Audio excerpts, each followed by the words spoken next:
भेजा गया जो धरने पर बैठे हुए हैं। आखिर उस मेल की भाषा को लेकर आपत्ति क्यों है, इस पर हम चर्चा करें।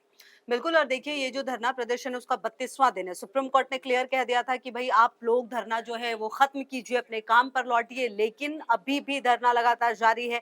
और इन सब के बीच जो चीफ सेक्रेटरी हैं स्वास्थ्य, उनकी तरफ से ही लेटर आया जिस पर इनका जो डॉक्टर्स हड़ताल कर रहे हैं उनका ये कहना था, हमारा विरोध उनके लिए भी, अगर उनकी तरफ से ये लेटर आता है तो ये कहीं ना कहीं अपमान है। अब इसी को लेकर कलह है। काफी देर तक कल इंतजार करती रही ममता बनर्जी पूरी टीम के साथ, लेकिन डॉक्टर्स की टीम में से कोई भी प्रतिनिधिमंडल वहां पर नहीं पहुंचा और कोई भी बातचीत दोनों तरफ से नहीं हो पाई।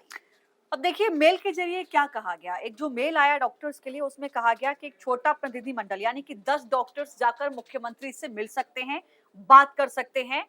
डॉक्टर्स की तरफ से ये कहा गया कि हम तो आपके दफ्तर के आपके आवास के सामने ही बैठे हैं, तो आप मेल मेल क्यों खेल रहे हैं। अगर आपको डॉक्टर से बात करनी है तो आप आइए सामने बातचीत कीजिए, लेकिन नहीं, नौबन्ना बुलाया जा रहा है।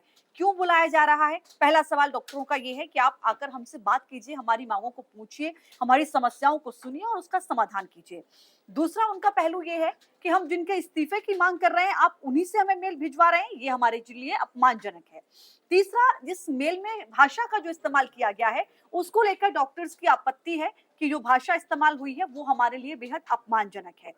अब सवाल ये है कि आखिर ऐसा क्यों हुआ। कोर्ट की ओर से भी कहा गया था, चूंकि सरकार की तरफ से दलील दी गई थी कि डॉक्टर्स अपने काम पर नहीं लौट रहे हैं, लिहाजा अब तक 30 से ज्यादा मरीजों की मौत हो चुकी है।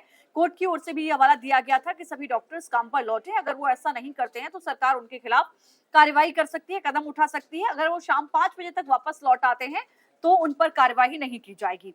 ऐसे में डॉक्टर्स का साफ इनकार है कि हम मिलने नहीं जाएंगे। अगर आपको हमसे बात करनी है तो आप हमारे पास आकर हमारी समस्याओं को सुनिए, उनका समाधान कीजिए और बातचीत को आगे बढ़ाइए। और बिल्कुल देखिए, जूनियर डॉक्टर्स जो हैं वो ड्यूटी पर इनकार भी कर रहे हैं लौटने से। इसके पीछे उन्होंने कुछ दलील दी है, उन्होंने कुछ पॉइंट्स रखे हैं। देखिए, जैसे कि 5 पॉइंट है। उन्होंने पहला पॉइंट ये रखा कि राज्य के हर मेडिकल कॉलेज में पेशेंट सर्विस जो है वो शुरुआत मतलब चालू है और सीनियर डॉक्टर्स काम पर लगे हुए हैं। ऐसे में हमारे काम पर नहीं जाने से मेडिकल सर्विस कैसे बाधित हो सकती है, उनका पहला ये पॉइंट है। वो दूसरी पॉइंट ये भी कह रहे हैं कि इस राज्य में 245 सरकारी अस्पताल हैं जिनमें 26 मेडिकल कॉलेज हैं, जूनियर डॉक्टर्स की संख्या 7500 है, जबकि 93,000 रजिस्टर्ड डॉक्टर हैं। इस वजह से सिस्टम बिगड़ रहा है, ये झूठ है, ये उनकी दूसरी दलील है। साथ ही वो ये कह रहे हैं कि घटना के लगभग 30 दिन बीत चुके हैं लेकिन हमारी कोई भी मांग मानी नहीं गई है। सीबीआई जांच जो है वो लगातार कर रही है, लेकिन जो दोषारोपण है वो एक दूसरे पर हो रहा है। साथ ही उनका ये भी कहना है कि हमने ऑन ड्यूटी डॉक्टरों के लिए अलग से रेस्ट रूम और बाथरूम और काफी मांगे की थी, लेकिन उन मांगों पर कोई विचार नहीं किया गया। और साथ ही उन्होंने ये कहा, हमें पता चला है कि पुलिस कमिश्नर ने इस्तीफा देने की पेशकश की, उन्होंने खुद जांच में लापरवाही की बात स्वीकार की है, उनका इस्तीफा क्यों स्वीकार नहीं किया गया। तो जो जूनियर डॉक्टर्स उनकी दलील भी अपनी जगह पर है कि हम आखिर काम पर क्यों लौटे, क्योंकि हमारी कोई भी मांग मानी नहीं गई। और दूसरी तरफ ये इस पूरे मामले पर जो लेटर, जो ईमेल आया जिसमें बातचीत करने की पेशकश की गई, वो उनकी तरफ से आया जिनके खिलाफ उनका प्रदर्शन है। तो कहीं ना कहीं वो अब इसे अपने अपमान के तौर पर ले रहे हैं और फिलहाल कोई भी बातचीत होती हुई दोनों तरफ से नजर नहीं आ रही। अब देखिए सरकार की मंत्री की ओर से इसमें बताया गया, ये कहा गया कि मुख्यमंत्री शाम 6 बजे तक इंतजार करती रही लेकिन कोई भी डॉक्टर उनसे मुलाकात के लिए नहीं पहुंचा। क्या अब कोई दूसरा मेल आएगा? क्या डॉक्टर से खुद मुख्यमंत्री बात करेंगी? डॉक्टर अगर नहीं लौट रहे हैं तो इससे कितना काम प्रभावित हो रहा है, क्योंकि कोर्ट भी लगातार ये कह चुका है कि अगर डॉक्टर्स नहीं लौटते हैं तो निश्चित तौर पर उन पर गवर्नमेंट कार्रवाई कर सकती है। आरजी कर मेडिकल कॉलेज का जो मामला है, देखिए वो पिछले 31 दिन से लगातार प्रदर्शन चल रहा है और ऐसे में जिस कमिश्नर के इस्तीफे की बात की जा रही है, कमिश्नर की भूमिका को लेकर लगातार सवाल खड़े हो रहे हैं। पीड़िता के वकील की ओर से भी कोर्ट के अंदर ये दलील दी गई कि इन पुलिस कमिश्नर का जो है, अगर आप इतिहास देखें तो पहले भी इस तरीके का इतिहास रहा है। 2013 में जब ऐसा ही मामला कोलका जो है वो वहां हुआ था बंगाल में, तब भी दोषियों के खिलाफ नहीं बल्कि दोषियों के पक्ष में जो है वो कहीं ना कहीं ये फेवर करते हुए नजर आते हैं। तमाम साक्ष्यों को मिटाने में एक बड़ी भूमिका रहती है। पीड़िता के वकील की ओर से ये भी कहा गया कि हो सकता है कमिश्नर महोदय ने अब तक बहुत सारा काम सरकार के लिए कर दिया हो, ममता बनर्जी के लिए, तो उनकी जो भूमिका है उसको लेकर पहले भी सवाल उठते रहे हैं और इस केस से उनको अलग रखने की मांग जो है वो पीड़िता के वकील की ओर से भी कोर्ट में की गई थी।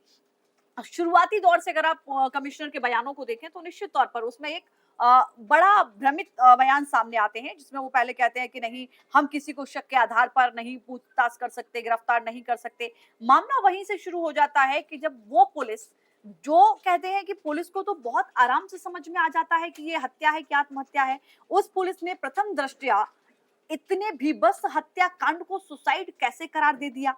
सबसे बड़ा सवाल तो वहीं से खड़ा हो गया। उसके बाद सवालों के घेरे में वहां की पुलिस भी रही, जो तमाशबीन उस वक्त भी बनी रही जब वहां पर हिंसक प्रदर्शन हुआ। उग्रवादी हॉस्पिटल में पहुंचे, उन्होंने उस जगह को तहस नहस कर दिया जहां पर साक्ष्यों के होने की पूरी संभावनाएं थी। वहां पर उनको साक्ष्यों को हटाने की कोशिश की। तो तमाम ऐसे पहलू हैं जहां पुलिस को लेकर तो सवाल खड़े होते ही हैं, और पुलिस के बचाव में जब मुख्यमंत्री आती हैं तो वही सवाल मुख्यमंत्री के लिए भी खड़े हो जाते हैं। बिल्कुल, और इस पूरे मामले पर अब आप ये भी समझ लीजिए कि जो ये आरजीकर मेडिकल कॉलेज और हॉस्पिटल की इंक्वायरी कमेटी ने मंगलवार को 51 डॉक्टरों को नोटिस जारी करके पूछताछ के लिए बुलाया। इन पर आरोप है कि इनके कॉलेज में डर की संस्कृति को बढ़ावा दिया जा रहा है, लोकतांत्रिक माहौल को खराब करने की कोशिश है, और साथ ही साथ अब इन्हें अपनी बेगुनाही साबित करनी पड़ेगी अस्पताल प्रशासन के सामने। स्पेशल काउंटिंग जो कमेटी है, उन्होंने 51 डॉक्टरों को कैंपस तक आने को नहीं दिया जाएगा, ये बात भी कही है। तो कहीं ना कहीं आप देखिए, इस पूरे मामले में जो प्रतिरोध है वो लगातार बढ़ा है। कहीं से भी बातचीत का जो जरिया है वो नहीं खुल रहा है। इनफैक्ट जो माता पिता हैं, जो पीड़िता जो अब इस दुनिया में नहीं रही है, जिनके लिए ये पूरी लड़ाई हो रही है, कहीं ना कहीं जो डॉक्टर्स हैं वो लगातार डटे हुए हैं, उनके माता पिता का ये कहना है कि हमारे हजारों बच्चे बाहर हैं और लगातार न्याय की मांग कर रहे हैं। तो कहीं ना कहीं बातचीत कहीं से हो नहीं रही, आरोप प्रत्यारोप है, और इन सब के बीच जो जांच है वो लगातार बढ़ रही है। देखना ये महत्वपूर्ण होगा कि आने वाले समय में किस तरीके से दोनों पक्षों में बातचीत होती है, और क्या ये जो हड़ताल है वो खत्म हो पाएगी, क्योंकि सुप्रीम कोर्ट का भी जो रुख है वो बिल्कुल सख्त नजर आता हुआ दिख रहा है। इसी के साथ फिलहाल इतना ही। नमस्कार।